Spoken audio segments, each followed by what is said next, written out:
तो गुरु लोग आज की इस वीडियो में हम एक comedy Korean movie virgin teacher का एक्सप्लेनेशन देखेंगे। और हाँ, वीडियो में डबल मीनिंग बातें और गालियाँ हैं, तो आप अपना ईयरफोन ज़रूर लगा लीजिएगा और अपने रिस्क पर ही देखिएगा। तो चलिए अब मूवी की कहानी पर आते हैं। मूवी की शुरुआत में हम यूनही को लेटे हुए देखते हैं और तभी एक रिमोट कंट्रोल वाली फिंगर आकर उसके स्कर्ट के अंदर उसके बम में घुस जाती है, जिसे कि यूनही का टीचर चला रहा था। असल में यूनही और उसका टीचर हाइजो लिविंग में रहते हैं, पर अभी तक यूनही ने हाइजो को अपनी बंगाल की खाड़ी में जहाज की एंट्री करने नहीं दी थी। हाइजो अभी तक रणवा यानी कि कुंवारा है, इसीलिए वो यूनही के ऊपर चढ़कर अपना रणवापन हटाने की कोशिश करता रहता था। यूनही उसके साथ तो रहती है, पर उसे हाइजो को अपनी बंगाल की खाड़ी में सैर कराने में कोई इंटरेस्ट नहीं था। इसके बाद अगले दिन इन दोनों को स्कूल जाते हुए दिखाया जाता है, पर दोनों एक दूसरे से बातें नहीं करते हैं, क्योंकि स्कूल में किसी को भी इनकी रिलेशनशिप और लिविंग में रहने के बारे में पता नहीं था। फिर क्लासरूम में जाने के बाद हाइजू बच्चों को पढ़ाने लगता है, पर उसकी नज़र यूनही पर ही टिकी रहती है, जो कि अपनी फ्रेंड से बातें कर रही थी। कुछ देर उन्हें ऐसे देखने पर हाइजू पूछ लेता है कि वो क्या बातें कर रहे हैं, उसे भी तो बताएं। तो यूनही बताती है कि उसकी पैंट की जिप खुली हुई है, तो वो उसके ही बारे में बातें कर रहे थे। यह सुनकर पूरी क्लास हाइजू पर हंसने लगती है। फिर हाइजू वहाँ से घर जाते हुए बाहर यूनही का वेट करने लगता है, और तब वो देखता है कि यूनही उसके साथ जाने के बजाय अपने उसी दोस्त के साथ घापाघप करने के इरादे से उसके रूम में चली जाती है। हाइजू उसे कॉल करता रहता है, पर वो घंटा कोई आंसर नहीं करती है। ये लोग रूम पर रोमांटिक होकर टपाटप करने ही वाले थे, पर तभी यूनही हाइजू का मैसेज देखती है कि मुझे तो देती हो नहीं और कोई भी ऐरा गैरा को देने के लिए चली गई, अब वो यहाँ नहीं रह सकती है, तो वो अपना बोरिया बिस्तर पकड़े और निकल जाए भोसड़ी के। ये पढ़ते ही यूनही की आग बुझ जाती है और वो तुरंत भाग के हाइजू के घर आती है और वहाँ रहने के लिए उससे रिक्वेस्ट करने लगती है। तो इतने प्यार से रिक्वेस्ट करते हुए देखकर बेचारा हाइजू पिघल जाता है और उसे वहाँ रहने के लिए हाँ कर देता है। फिर अगले दिन हाइजू अपने टीचर फ्रेंड के साथ गप्पे मार रहा था, तो अभी सिन्ही नाम की एक बवाल लड़की इनके स्कूल में टीचर की जॉब के लिए इंटरव्यू देने आती है। सभी टीचर सिन्हाई को देखकर बोलते हैं, क्या माल है यार। हाइजू के मुंह से भी लार टपक रही थी, पर आज इंटरव्यू हाइजू ही लेने वाला था।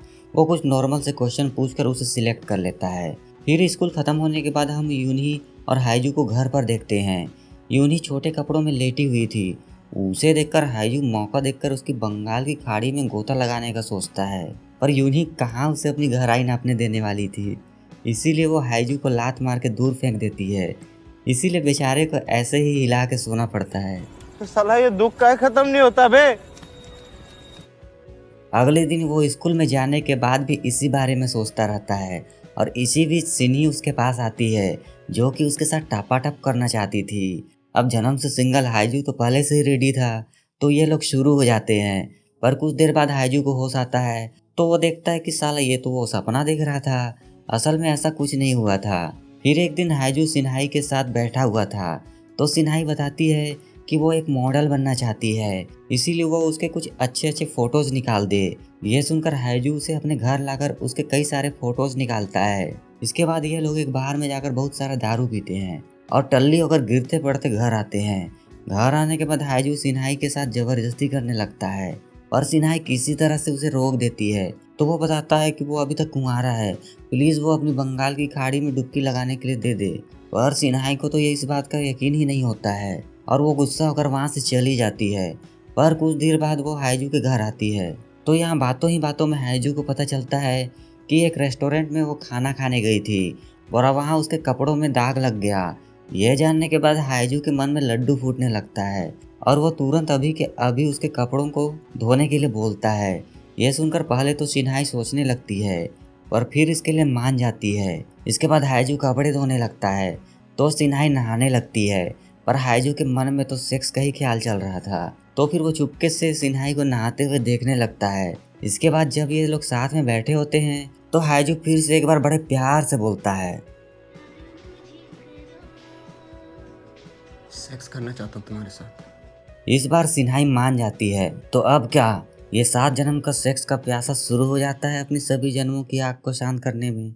पर वहाँ कुछ देर बाद ही यूं ही टपक जाती है और दरवाजा तो लॉक होता है। तो वो अंदर घुस नहीं पाती है। वहीं टपाटप में लीन इन दोनों की आह ऊह की आवाजें बाहर तक जा रही थी। तो यून्ही को कुछ समझ में नहीं आता है कि बहनचोद ये सब क्या चक्कर है। हैजू जैसे जन्म के रणवा को कोई लड़की कैसे मिल सकती है। तो अब यून्ही घर का मेन स्विच ऑफ कर देती है। तो अंधेरा होने की वजह से हैजू बाहर आकर स्विच को सही करता है। पर इसी बीच मौका पाकर यून्ही अंदर घुस जाती है और जब हैजू उसे देखता है तो उसके होश उड़ जाते हैं। वो अपने और सिन्हाई के रिलेशन के बारे में चुप रहने के लिए बोलता है। तो यून्ही भी इसके लिए मान जाती है क्योंकि वो तो हाइजू को सिर्फ एक फ्रेंड समझती थी। पर अब हाइजू हमेशा सिन्हाई के बारे में ही बातें करता रहता है। तो यून्ही को इससे जलन होने लगती है क्योंकि अब हाइजू पहले की तरह उसके आगे पीछे भौरों की तरह डोलना बंद कर दिया था।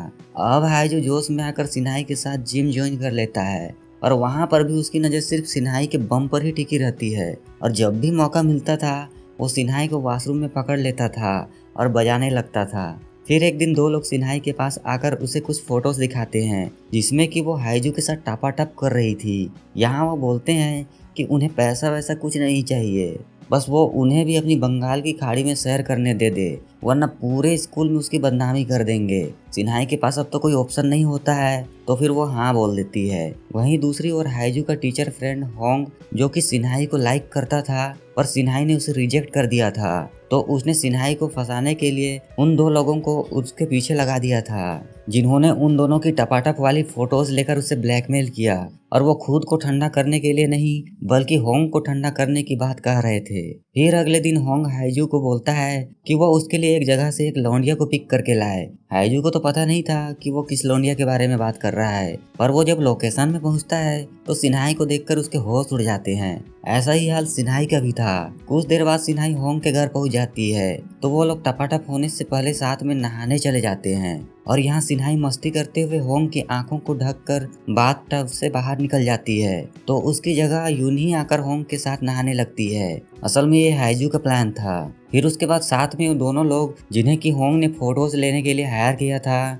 तब वो हाइजू के कहने पर होंग की फोटोज लेने लगते हैं। ये देखकर होंग हैरान हो जाता है तो अब उसे सिन्हाई का बिल्ली का पीछा छोड़ना ही पड़ता है वरना अपने ही स्टूडेंट के साथ अफेयर की अफवाह से वो किसी को मुंह दिखाने लायक नहीं बचता। इसके बाद हाइजू और सिन्हाई एक दूसरे से प्रॉमिस करते हैं कि वो ऐसे ही हर प्रॉब्लम में एक दूसरे के साथ रहेंगे।